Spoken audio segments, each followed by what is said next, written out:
Hello everyone, welcome to this review of the Master Replicas Han Solo Blaster Elite Edition. I've actually had this piece for quite a few years now, but I haven't done a video yet, but now this is finally happening.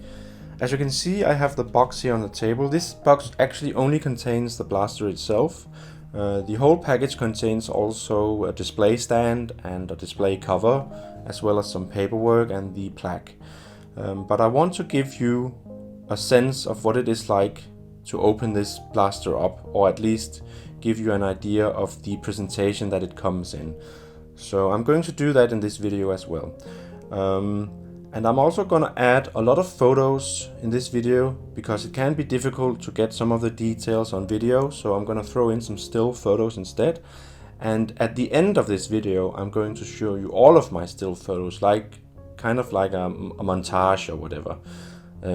So if you want to see those, you're welcome to skip to the end. I'm probably going to leave a timestamp in the description of this video as well, but I hope you'll watch the entire video anyhow. Alright guys, let's get right on with it and see what the blaster looks like inside here. So the box itself is actually rather big, and it's also quite heavy because the piece inside is actually pretty heavy. On the front it says Star Wars Elite Edition, and then we have the Master Replicas logo down here. And this is actually just a cover, so you can remove it like this, and then you have the actual box here. And as you can see, the art or design here is basically identical to that of the cover. So I'm just going to remove this because this is the lid. And then we have the beautiful blaster inside here with this interior foam padding, which is really nice, high grade, so it feels really luxurious or high quality. And then we have the blaster securely fastened here. And yeah, as you can see, it looks very nice, and this is a lovely presentation of it. Now this is the Elite Edition of the Han Solo blaster. It came out in 2006 in 1250 pieces. Master Replicas also did another version of this blaster earlier on in 2002, where they released their limited edition. And they're basically the same blaster because they're both based on the same movie, the original Star Wars movie, A New Hope. So they both have this iconic scope here that's turned the other way around, I think. And most people will be able to recognize it, but there are some quite significant differences between those two blasters, and I'm going to go over those differences later on in this video. Now if you look down here, you can see that there's a little bit here.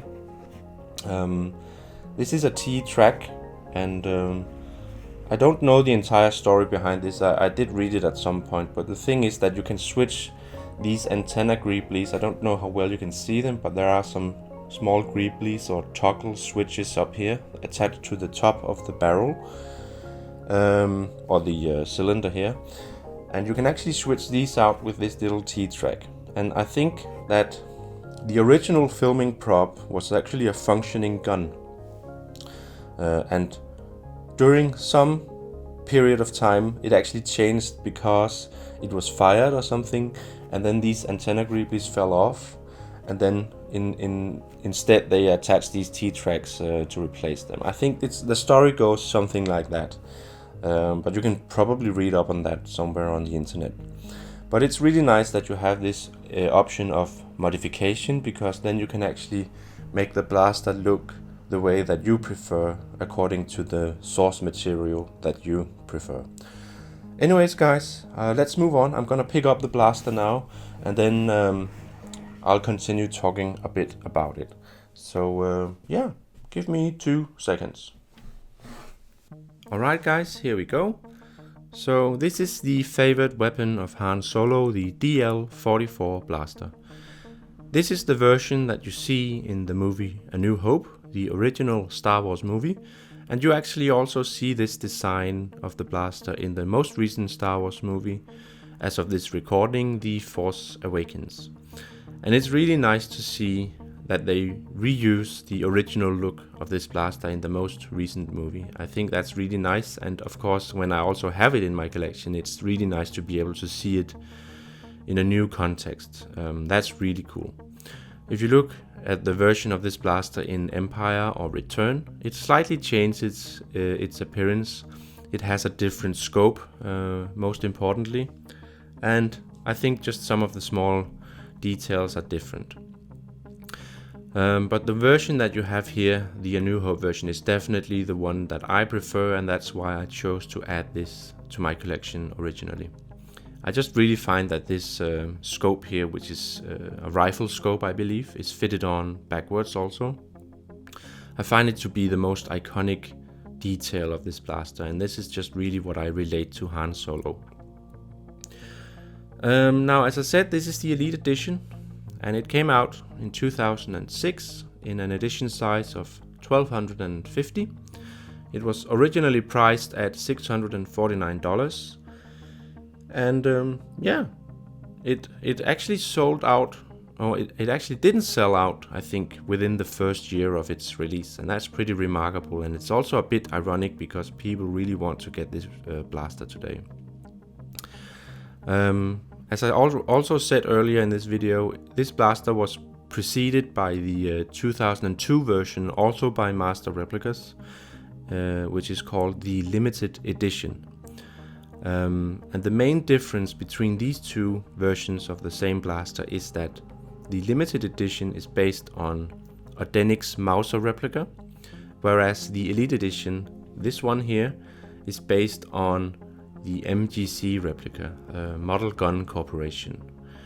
And generally the Model Gun Corporation blaster, not the blaster, the gun replica, because they are both based on the German semi-automatic weapon, the MGC version is generally more accurate. And that also means that, of course, this blaster here is more accurate to the original filming prop.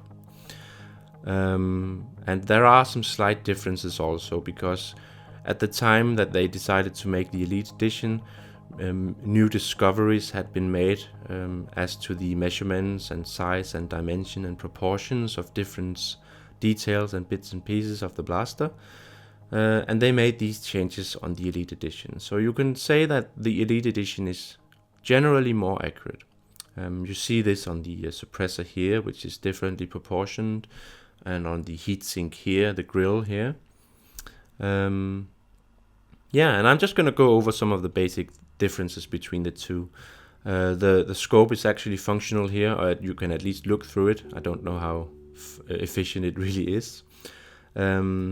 This one, the Elite Edition, also has these wooden grips here, made from real wood, where the Limited Edition has plastic grips that just look like wood. Both of the blasters have a functional hammer and trigger action, so you can pull back the hammer here and release it by pulling back on the trigger. I'm not going to do it because it's going to hit the area here, and I don't want to scratch anything more than I need to. You can probably imagine what I'm talking about. I don't recall if the Limited Edition has this disc here. This is one of those unanswered questions. Where did this come from? But this is actually in accordance to the appearance in the movie. So I think they also added this. So I think that's it for some of the most important differences. No, I forgot a few things. Well, first and foremost, the Elite Edition comes in a newer style display box. I'm gonna show you the display box later in this video. Whereas the old one, the Limited Edition, comes in an older style. And most importantly, I think, which is most interesting for most collectors, the Limited Edition is actually weathered. As you can see, the Elite Edition here is not weathered. It's pristine, or as some would call it, it's as issued. So this is like the condition of the blaster that it would have when it was just made. The Limited Edition is weathered, which you could argue is more accurate to the appearance of it in the movie. And I know that this is probably what lures people into actually picking up the Limited Edition rather than the Elite Edition, and I think that is totally fair because it looks beautiful when it's weathered. I know that some collectors, I've seen that online, have actually decided to just simply weather their Elite Edition, and you can basically achieve the same appearance of the Elite Edition as you have in the Limited Edition. So there is no obstacles for that. All you need is someone who knows what they're doing, or just if you can do it yourself, you'll be able to achieve the same weathered appearance, and it can look beautiful, I can tell you already. So yeah, that's basically it, guys. I think I'm going to show you the contents of the box, the display stand and all the contents, the license and all that. And then, of course, I'm also going to talk more about the feel of this blaster later on in this video. So let me just set up and I'll show you what it looks like when you actually display this piece.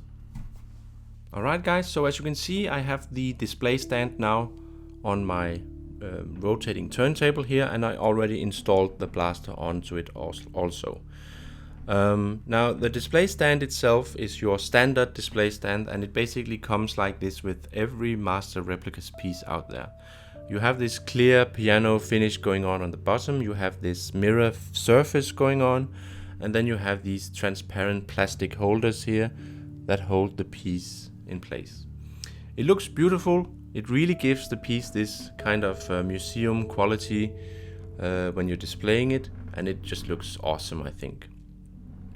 The piece also comes with this plaque here, which is also standard content when you get a Master Replicas piece. It's made of brushed aluminum onto a plastic holder, and it says Star Wars Episode 4 A New Hope Han Solo Blaster Elite Edition number 1154 out of 1250, and it has the Lucasfilm logo and the Master Replicas logo. Again, this is a very nice little thing. It really makes the piece look like a display piece. It comes with all Master Replicas pieces, and it just looks beautiful. I'm just gonna do a quick 360. I don't know how sharp this is on the back here, so I'm just gonna do it quickly. Now the piece also comes with this acrylic case. I'm just gonna pick it up. I have it right here, like that. It fits on perfectly onto the base. It's just this protective case that you'd like to have for your collectibles, so you avoid getting too much dust on them and all that stuff. It can pretty easily get dirty looking, because when you touch it, your fingerprints remain. So you might have to clean it up with a piece of cloth and some dissolvent or something. But in any case, it looks nice, and it gives the piece this extra display feel. You could of course just use gloves or some kind of when you're handling it. In any case, this is it, guys. Of course, you also find inside the box, I'm just gonna show you now, you get this cloth here, which you can use to clean the piece and the base. And then you get this envelope here, made out of this very nice high-grade paper material, and it contains the paperwork, basically. I'm gonna show you a picture of that so you can see what it's all about, and you can pause the video if you want to read the contents of it. But yeah, guys, this is basically what the piece looks like when you're displaying it. I think it looks beautiful. It really gives it this really nice look and feel. And what I really like here is that you can basically display this in any setting that you'd want. Whether it may be a big collection featuring many different things and collectibles. You can even have this piece on an office desk, or in your office, or basically everywhere. You don't even need that many other collectibles. I mean, this can be a standalone piece in any home, and that's what I really like about these prop replicas, because they're of course otherworldly, so they will stand out when you are displaying them in a normal environment. But then it also becomes this discussion piece, you know. So it really lures people over, and they want to study it and analyze it and look at it. And it's a nice icebreaker, I guess. So whether you might be a collector or just a fan that doesn't really actively collect, this piece might be something for you in any case, because it can be displayed in basically every possible setting. Alright guys, before we wrap up this video, I'm of course going to try and discuss the piece a bit more and give you a feeling of what the piece feels like and what it's like and all that. So just hang on and I'll move on. Alright guys, so I think I'm going to try and see if I can wrap up this review now. Now I'd like to discuss a bit why I like this piece, what it means to me, and just my overall mindset when it comes to collecting prop replicas. Because prop replicas is a very broad term, I think, because there are many levels and many ways that you can collect props like these. Personally, pieces like these give me a way to admire the universe or the franchise, the movie or whatever, in a more hands-on way than from just watching the movie and just thinking it's cool. Being able to actually pick an object up and imagine that this is the thing that you're actually looking at when you're watching the movie, that's a very special feeling, and it gives you this very unique feeling of sensation, I think. And that's what I really like about it. From a more prop collecting standpoint, you might be a bit underwhelmed when it comes to pieces like this. When I say prop collector, I'm mainly thinking about the people who are active on the RPF, for example. People who spend a great deal of time researching and discovering new things and facts about these props here, that leads to new versions being made of the various props. And this goes particularly for Star Wars, but also for many other franchises. Many prop collectors, they value that a piece is comprised of the same materials as the actual filming prop. So for them to be able to find value in a piece, well, it needs to kind of resemble the original in the most aspects possible. And I don't think that you get that really when you collect master replicas, because they are more idealized versions of the same props. So you have this piece here that looks a lot like the actual filming prop, but in actuality it's way different in many ways. Despite the fact that Master Replicas has done revisions to this and actually made a second version in 2006, the Elite Edition that I'm holding here, despite this fact, there are still things that are very different from the actual filming prop. First and foremost, this is made from machined bits and parts that are put together, joined together, in creating this piece that actually almost feels like a solid piece. And that's of course very cool for some, because when you pick it up, you're really surprised how heavy it is. And it just makes it more authentic in a way, if you imagine that the world of Star Wars was real. But if you compare this to the actual filming prop, it's going to be different in many ways. It's going to be more unhandy, it's going to be unbalanced, it's going to be more uncomfortable probably. And there are many small bits and pieces that are just going to differ it from the actual filming prop. And if you're a die-hard prop collector, those things are going to matter for you. But personally, for me, that's not the main thing. For me, it's just about having this object here that resembles the piece that I see on movie, and a piece that I can imagine being taken out of the movie. And that's the sensation or the feeling that I'm after. So I can forgive all the inaccuracies, the weight and balance issues and all that. For me, it's just about having a piece that's a physical object and that resembles something that I really like to look at in a movie. And that's what I'm getting here, and that's why it's possible for me to really enjoy having this piece in my collection, because it's just a beautiful piece, it's iconic and all that. And the people I have over, they immediately know where this is from, and they're all equally as fascinated by it as I am when looking at it. And those are the needs that I have, and the fact that this is of course a licensed product, that also somehow plays a role, I think. It's always nice to have a licensed official product. You could argue that it makes it possible for it to maintain its value even more. I mean, A licensed product will always have the advantage on the aftermarket that it's a licensed product, basically. Whereas customs and all that, well, they might be valuable, but it can be difficult to explain this value to a person who doesn't know as much about the whole custom scene and everything like that.